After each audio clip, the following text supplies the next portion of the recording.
Welcome to the Girls Who Eat, Breathe, and Dream Motorsport. This is a little different. This is more like a debrief than a really podcast, but we had our first race of the year, which is formally in Mexico City. Girls, what were your thoughts from the race? It was a good, fun race in the last few laps. I was on the edge of my seat, genuinely. And that's what I love about Formula E. Yeah, I would agree. I saw tweets, but also, like, for the last 5 laps, I hadn't had a clue who was going to win, which Me too. always nice. Yeah, the last couple of laps were quite intense. I feel like it was like the best part of the race, in my opinion. Yeah. I don't know, remember who I told. I was like, it started with Remy going off, and it was fairly mild. And then suddenly, after the safety car, it just went all places. Thank you, Nick, for the drama. No, the last few laps, especially because Jake had reserved his energy, and it was like Jake, Nick. Oh my God, Roland. I was like, I don't know where this is going. I really don't. Yeah, and I was so scared. Ado, I was like, is Ado gonna make it, or is he's still going? Like, is he going for it? Is he not? It was like it's where Formula E is the best in. Which I really thought that Jake was gonna win. I had like an inkling. I was like, I think he's gonna win, mainly because of the energy. But I was like, I feel like it. And also, I think this back racing. Yeah, I also think like Nick. I always say Cassidy and Nick de Vries because for me it's easier to separate it. But yeah, like with Cassidy and also Roland, they are like made for these races. They are so smart. They use everything they have because fair enough. Like Nick Cassidy is in a new team, which normally you wouldn't expect someone in a team like Citroën or Maserati. It's a small team. It's not like a team with like Nissan or like Jaguar who are bigger. And then like he has 2 out of 2. He has two podiums with 2 races. Who knows what's gonna happen this season? No, I'm pretty sure someone did say that. No, I was gonna say, did someone put it in their bingo card that they would win? But they have been really good contenders, which I didn't. Well, I mean, I did think it would happen. They've got like 2 of the best drivers on their teams, but poor Nick Cassidy's luck recently. Yeah, but also I think like yes, there have 2 great drivers, but it was still like a very small team, which still means they have still a lot to work on, and then it's not always working out. And I think for Citroën coming in, I think it's a great start. And also I was saying, we have both races are red podium. Red. Yeah. Yeah. Which is actually quite funny. Because I was just thinking of like, oh yeah, the Andretti is obviously red, then Nissan is red. Citroën is also like kind of red, base color is red. Yeah, so they're painting the town red. Is red the color of this year? That's the question. I need it to be neon green or yellow. I never know what color Dan's car is. I think it's more like a bronze color though. Oh yeah.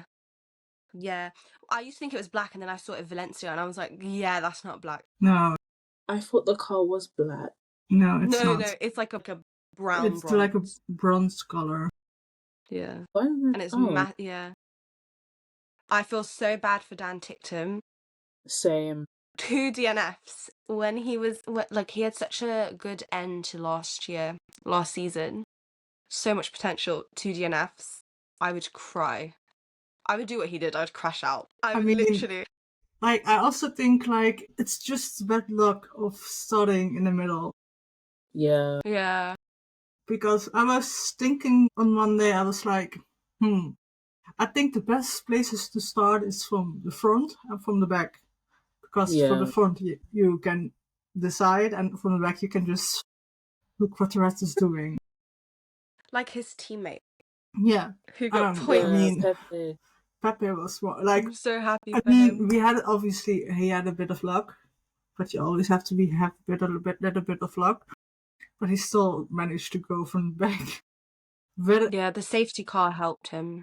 Yeah, 100%. Safety car, and his penalty actually helped him. So.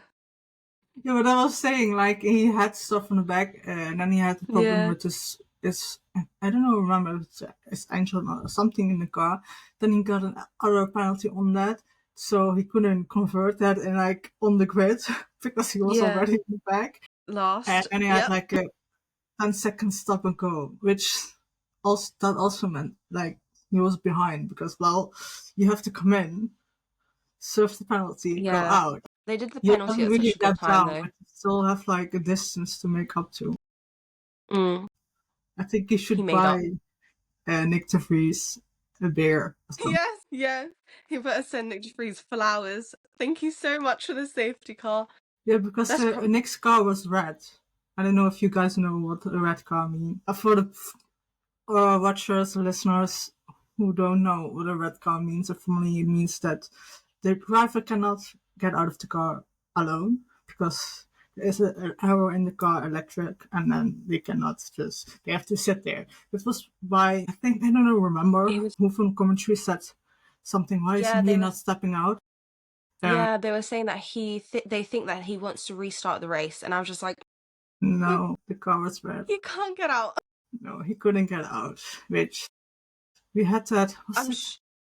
Last year with Jake in Sao Paulo, we had the same, and then the people have to go on track, get I don't know how to call it, like a track liner on the car, and then you can safely get the driver out. They also train every race weekend for that, so every driver has to participate in those things. Yeah. Fun fact to the viewers: Mahindra have shocked me a little. They were really, really fast in Valencia. Yeah, I think, well, Edo just had a bad luck in Sao Paulo, let's be fair. Yeah. They can almost take Canadian by his own teammate. When they both collided together, I said, Mahindra, what are we doing here? We're not fighting each other. No. Yeah, Nick. I think some people have jinxed Nick because they want him to win a second. I said that about Roland, but I don't know. Who knows? Doing well though. He's doing well. I haven't jinxed him yet. He's doing bad. Tasha, who do you want to win this? Oh, I know, Pascal. Yeah, Pascal. I took it but right if it's back. Not Pascal. Yeah, the thing is with I would say Nick. If it's not Pascal. With this year, everybody's so close. Yeah. Coming to an end of the Gen 3 era. Yeah. Which also means everybody's so close together that everything can happen. And well, you also mentioned Nick Cassidy won this race, and the whole Gen 3 era, the people who won Mexico won the championship. So, well, who knows? It's finally Nick's. I jinxed Nick and Mitch last year. I said one of them would come champions. That didn't happen. And they said neither. Be quiet.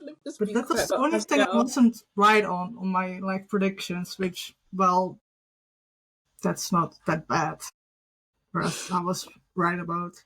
I still count my Nominato win because technically he won in Miami. Yeah.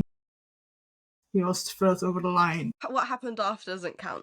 Yeah, I mean, that's the reason why they changed the rules, because, well, it was a stupid rule with this attack mode. I mean, he's a Swiftie, so. Yes. Oh my god, when he won in London and then Taylor Swift started playing, I was singing along with it. Oh my god, yeah, I remember that. I was having the time of my life. I was like, yay, 2 Swifties on the grid. Oh, I love it. Well, he went to the pub after the last race, and the teams mostly rent the outside for food and stuff. And we went in, and at some point, well, more team personnel and drivers and they came in, and at some point, someone asked for Love Story to be played, and everybody but everybody was like singing along. And also for the people who see this, please don't go to that pub. Oh yeah, don't go. So I didn't set which pub it was, but well, some people will know which one I mean. If you know, you know type. That's but no, don't go there, please. But talking about DS Penske, Taylor. Yeah. Pole position. He scared the shit. Yeah, me too.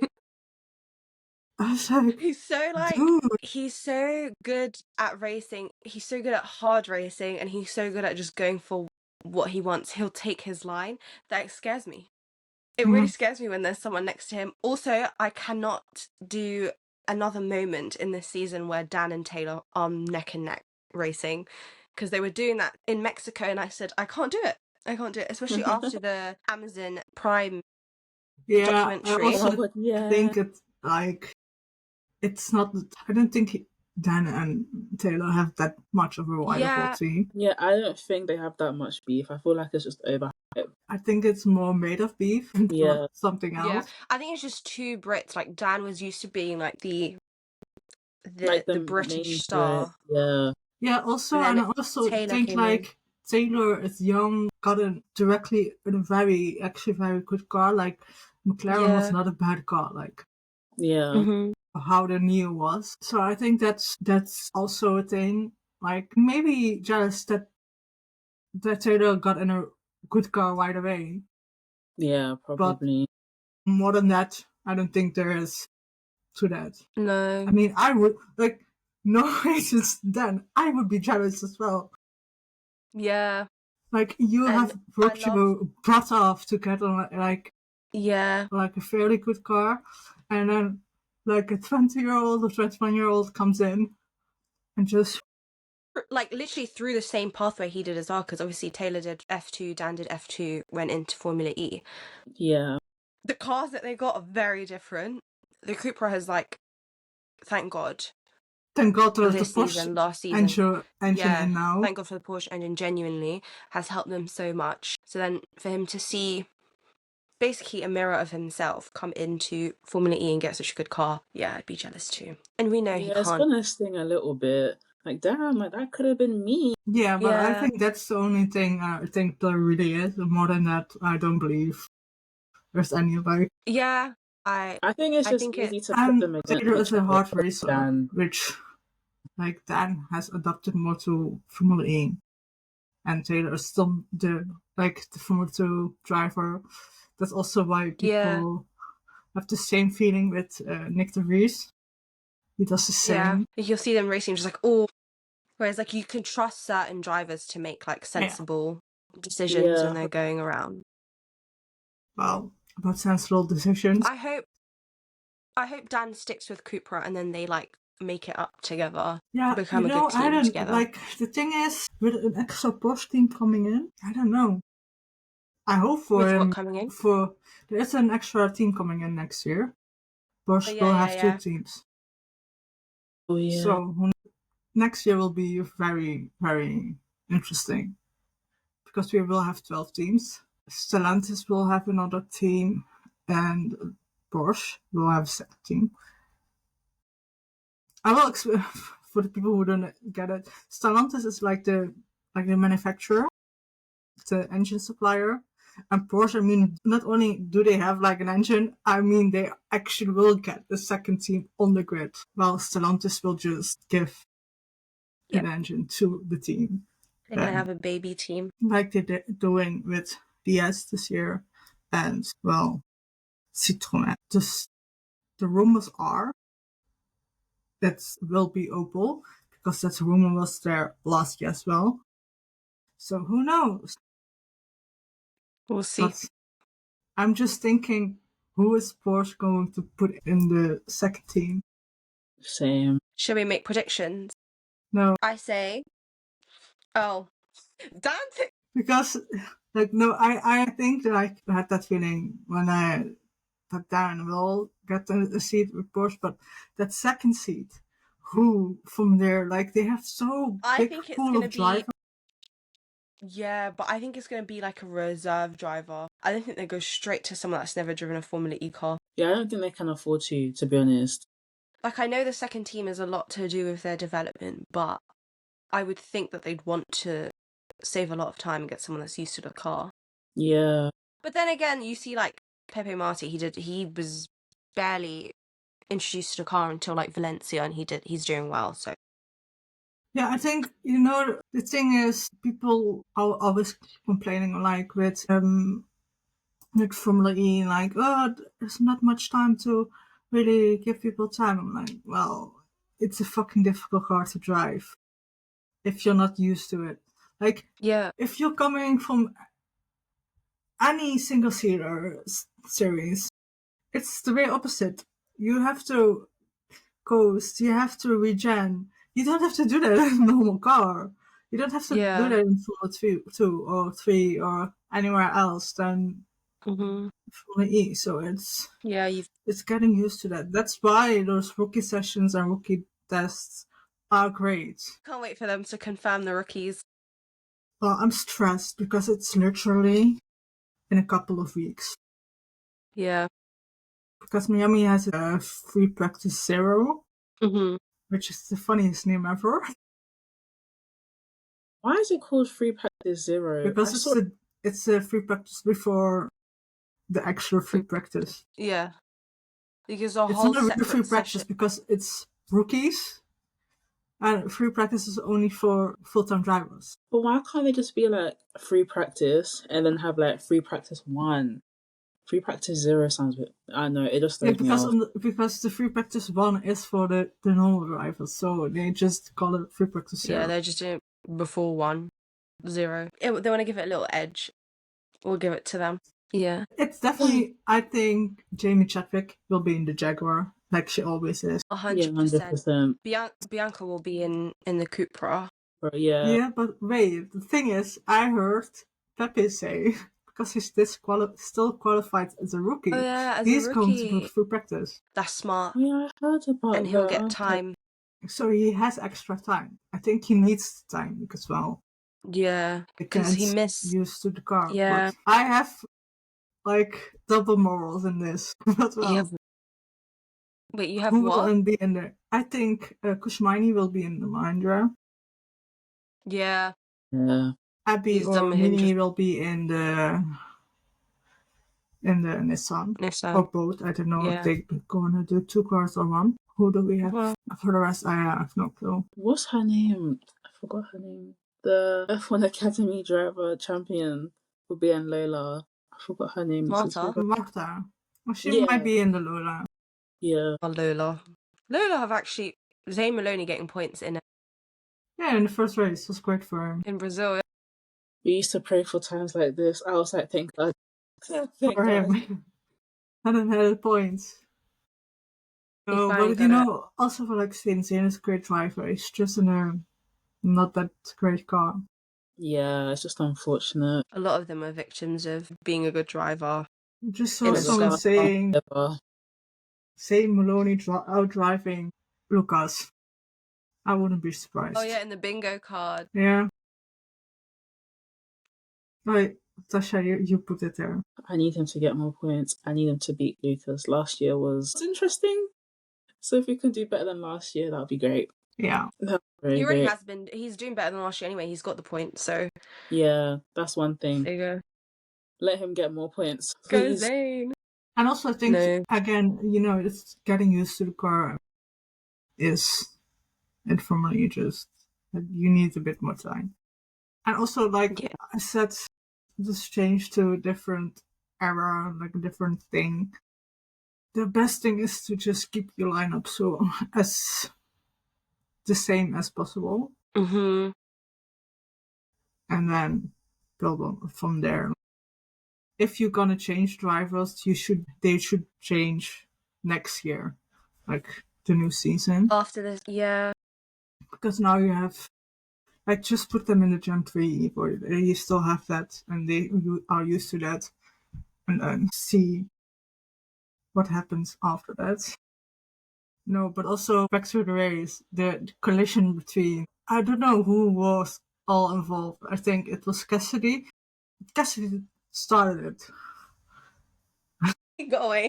No, but Cassidy he was taking his line and he had to ride to this line. Yeah. And then I think the Costa touched, couldn't go anywhere. Then obviously Gunther couldn't go anywhere. Broden couldn't go anywhere. Yeah, that was. Dan just went off to their side. Oh my god. Yeah. No. And if people underestimate how big Mexican fans love motorsport, like the stadium bit was packed. Yeah, I noticed. I was like, this is packed. I didn't know you guys took it this seriously. I was like, fairs. They're so passionate. Every year, Mexican fans come every single year. It's sold out every single year. Serious.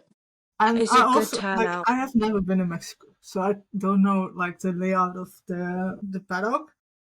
But I saw videos that they're the back of the garage are here, and then you have the fence already. So, well, these people cannot just the drivers cannot just wander around because, well, fans will be screaming. There. Also, have you seen the video of Kira giving away a TV? No. Okay, wait. I'm gonna to a fan. I'm not joking. I saw it. I was that's weird. A TV screen. Yeah, it was a broken one, I believe. Oh my gosh. I saw that Kira wanted to do a admin reveal earlier, and I said, do it.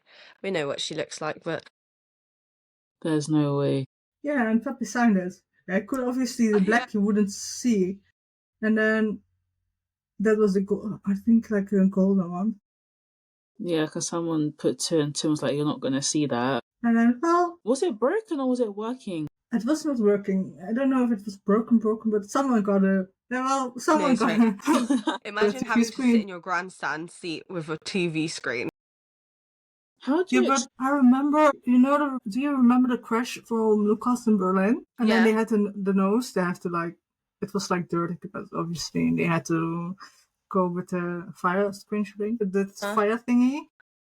Fire extinguisher. But they gave that nose away. I don't know to who, but they gave it away because it was broken. They couldn't use it anymore. Well, I was just thinking, if this guy has to go on a plane, how the fuck are you taking that thing with you? You're gonna have to lug it as extra luggage. The nose and honestly, and it's gonna get smashed in that plane. No, that's not even for me. When I went to Monza, people were just stealing the Pirelli signs, and I was like, "How do you plan on taking that home with you?" I don't know what people do that. Leave it. The only thing I will think of people the rubber balls. That's nice because you can actually stick that with you. Yeah. No, I'm not joking. I'm gonna look, but I know that Ali took a photo of that. So I know there's a picture somewhere. I'm trying to think what else happened in the race. Tasha, you are a massive Pascal fan. Question for you. Kind of neutral. No, that's cool. No, question for you, and you can be as neutral as you want, but be honest. Okay. Do you think them taking the attack mode so soon was a yay or nay? Nay, it wasn't the smartest because look what happened to Pascal. Yeah, but I think there was a reason behind it to get him as much informed as possible, and then Nico could help him. Yeah, I think that was the thought behind it. And then the execution, the unexpected happened. The execution didn't go how they were planned to go, and obviously it was very cleanish until Nick's car became red. Yes. This is what makes me laugh so much. When they do strategies, you actually have to think about full course yellows, safety cars, because it's going to happen in Formula E. Yeah. Every race. Someone. Oh my gosh. I would have gave that to someone. I think with Porsche taking that attack mode that early is getting Pascal in front, and then him and Nico could work together. I don't think it turned out the way they wanted to. Yeah, it really didn't. I think Porsche forgetting that teams are catching up to them. Yeah, but also I think what I said in the beginning of this episode is that Nick and like Nick Cassidy and Oliver Rowland are masters in this kind of racing. Yeah. And like Nick started from third, so he knew what he was doing. and even That's so Taylor Swift of him. Taylor Swift's lucky number's 13. He started P13 and won. I love that. Of course, you're gonna relate this. In case you don't know, Swifty. Is it? I have no he's a idea. Swifty, so it's more than fair. Dibs, I get the Nick interview if we interview him. Wow. No. Okay, do we have any predictions for the next race? I don't know. I always have to feel want the track first, like in a free practice session. It sounds weird. To feel the wind. No, but like they never been to Miami there. Yeah. Obviously did with the Evo sessions, but well, those were the Evo sessions. They didn't really drive. Yeah. Because how is it when like you have 20 drivers on there? That's different than people getting used to the car, trying to set just a fast lap. My only wish for Miami is that Dan finishes the race. Fair enough. Especially because it's their home race. Like I feel bad for him. Yeah. I mean, it's also DS, their home race. Yeah. Because I'm not liking it though. Taylor versus Dan again. I can't do it. The thing is, I want that Taylor wins so bad. Me too. He does deserve his first win. Because then it's out of the way and then it's not like a thing anymore. You know what I mean? I feel like it's coming soon though. Yeah, same. I feel like give it a couple races, he's gonna win. I hope him to win in Miami because it's over. But then again, I also hope that he wins when we are there. Like in Madrid or in Berlin or give us a good Monaco, London, so we can see it. Yeah. But for the sake of like Taylor and people asking, and it just has to happen. It's literally that poor boy. It's a shadow that's following him when he because he has everything else. And I was, he still needs his for the win, and then he's the youngest winner from winning. Which is quite funny because his teammate has that stat now, so. Yeah. Oh, I love Max and Taylor as teammates. Yeah, same. I didn't expect to like them that much together. Well, I interviewed them before the season. If you want to see it, I have written an article, so go read it. But you should put the link in the bio. Yeah, I will link it. I'll always link everything. But no, they're funny together. They're all great. Because I had them both at the same time. And then Gunther said something, yeah, I agree with Max. And then he, like, Taylor explained everything else after, but it started with like, yeah, I agree. No, Taylor can't answer questions.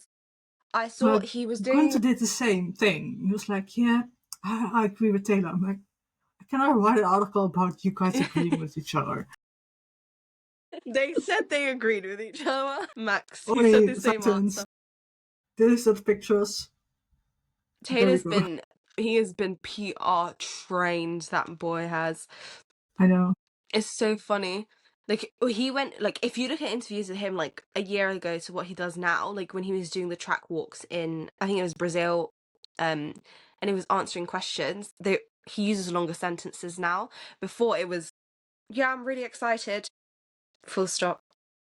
What am I supposed to do with that? What are you excited for? True. The race? Like, for it to be done? Cassidy is the same. Cassidy is also very media trained. If it comes to journalists, it's so short every single time. It's just, you cannot get anything like longer sentences out of him. And sometimes I'm like, yeah, I still have to write an article of someone with my team has to write an article about it. And yeah. So for any driver who would ever see this, I hope you don't. I hope you only see the good parts of long answers. We will choose the things we're gonna use. Please. Going back to journalists and publications. Oh, the sport quote from Dan. You've seen it, right? The whole. My God. Oh my God. No, actually, completely valid for him going off because I would too. I also think so. A lot of his quotes are always taken out of context, and everyone is so shocked that drivers are angry. Yeah, because what do you expect? Yeah, but I also think there's a quote from inside of the car, which I don't know if everybody heard Mitch in London last year, and Nick fucked him over. Like, these people are with so much adrenaline in that car that they just say things. Guys, I stand by this. If I was a Formula E driver and something went wrong for me during a race weekend, I'd get cancelled. I don't think I'd ever see the light of day. Yeah. I'm also do you know what? And people still hold his mistakes from when he was 15. Yeah, you know, I don't get why people do that, but also on the other side, like, not everybody watched Dan as we do. You know what I mean? We have seen Dan grow, which a lot of people who don't watch Formula E don't, so they don't interact with Dan as much as someone like me or you, which is also why this happens. The only thing I always think, like I saw that Dan reacted to it and then Autosport, like, deleted the comment. Like, yeah, which is really unfair of them to do. Like, if you want to... better if Dan was the person who deleted the comment than, like, Autosport. No, yeah. But, no. If you're going to talk about a driver, let them defend themselves. Yeah, no, true. But also, like, that's why we don't post quotes. Because I don't like this. It's always out of context. There's no real good reason to use them for social media. I think maybe we could grow faster, but, well, I don't want to fight any drivers. Don't want to grow faster at the expense of the drivers. So, well. Yeah. Yeah. I can't, like... Imagine we post something false about them and they walk up to you in the media centre. I'm not the biggest fan of Dan, but I can, like, be respectful of him, and I don't have to like him. You know what I mean? But I can still see what's wrong with this. Yeah. And a lot of people cannot, which sometimes I'm like, yeah, well, maybe. I think Dan's crash out was valid because I would have crashed out too. Not gonna lie to you, because I felt like his race was ruined. Yeah, but he could have definitely finished in like the top 10. So for people to get mad, it's just like, but if you were in that car, you would also crash out the same. But or worse. Also, like, it's just frustration, and as I said, I start cursing, and Mitch was not nice either in the car in London, or none of these drivers are really, really nice to their engineers. Exactly. Yeah. So this, like, they are in the car, and they have to make that decision. They, like, there is a plan, but sometimes the plan doesn't go how they want to go, and then, like, Edo can swear as well. The only person I haven't heard, it's like, I think I didn't have heard Taylor yet, and who's the other person? Someone else who was, like, quiet. I don't remember who I wanted to say, but, like, mostly everyone I have heard on the radio being assholes to the engineers. Yeah. And it's not, like, people have to understand it's not personal, it's just... They're just frustrated. They're literally going to get in the car, like, 5 weeks later and just race again. You cannot be in the car, they cannot go out of the car. Yeah. So they just do a large stroll and then whack them. Imagine if they could just push a button with, like, a hand. They've come in for their, like, literally, they come in for their 10-second stop and go penalty, but whilst they're doing it, they go out to punch their like, radio engineer. It's never gonna happen. But no, I think I think journalists need to be, like, I understand wanting to, like, bait people for more views, but I feel like they need to be very careful of what they're posting. And then, like, some fans need to not be shocked when drivers try to defend themselves, because because they're people. I feel also, like people it's Dan. It's not like Dan hasn't done this before. Dan is, like, crash out king. He's, like, quick. Remember, I think it was Tokyo, or when was it when the whole George thing happened? Oh my god, yeah. And he was going back from the night out. About me. I think that was the hilarious moment of all of them. Because, like, oh, this is such a Dan thing to do. Yeah, his race debriefs are probably, like, the best thing to come up. I would love to be a fly on that wall in those debriefs. I want to know what's happening. What's his temper saying? Is he crashing out? That's what I want to see. I bet he talks to his phone before he talks to his race engineers to post on Instagram. He's so quick with it. Like the race will be done, and I get a notification. Something so scary how quick he is. I think he crashes out in front of the telephone first, and then he goes to the. Yeah, exactly. I swear to God, I wouldn't be surprised. By the way, he wants to say there's 2 pounds first. If he could have his phone in the car with him, he would do a live stream and crash out. Have you guys ever? Do you know when you can go on the Formula? Oh, by the way, everyone watching, hack. You can go on the Formula E app and listen to the team radios. Have you listened to team radios, but like his team radio when everything's going wrong? Because I haven't seen this year. Yeah, I could in Mexico. Okay. Because I always have his like this, and all I hear is, and then it's just silence. And I'm like, he's not happy, guys. Yeah. There's a lot of things gone off the site as well, like predictions. Why did they take that down? Literally. Like, that was so fun. You can sit and predict it. Yeah, you could actually, like, the whole, like I found it. Only then you could see it every week. Like, very visible. But, well. Maybe we should tell them to bring it back. I always want to be like a mouse or like a spider in the garage. Just to listen. See what's going on. Just to listen. Sit there like... Actually, if someone would invite me to sit there in a debrief, I would just sit there to listen. Real. Oh, so listen, I'm going to keep my mouth shut. I wouldn't record anything. I would just sit there. I see them interact. And they would look at me like, who is this crazy bitch? Yeah. No, but imagine being in the room where, like, after like a race, like, after quali in London. So shit when it's a shitty race. I hate that. No, especially between like Nick and Mitch. Oh my God. Do you remember in London when they sacrificed Mitch for Nick and then Nick didn't even go and get pole position? I would have, if I were Mitch, I would have ended my contract there. Right, look at what you just made me do. I'm seriously surprised that he stayed because I was so convinced that they both were leaving because how they both treated them. But I think Mitch has a better chance now to be prioritised over Da Costa, to be honest. Not really. Da Costa's not like that. No, but Jaguar don't like Mitch. Which is weird. Mitch has been there from the beginning.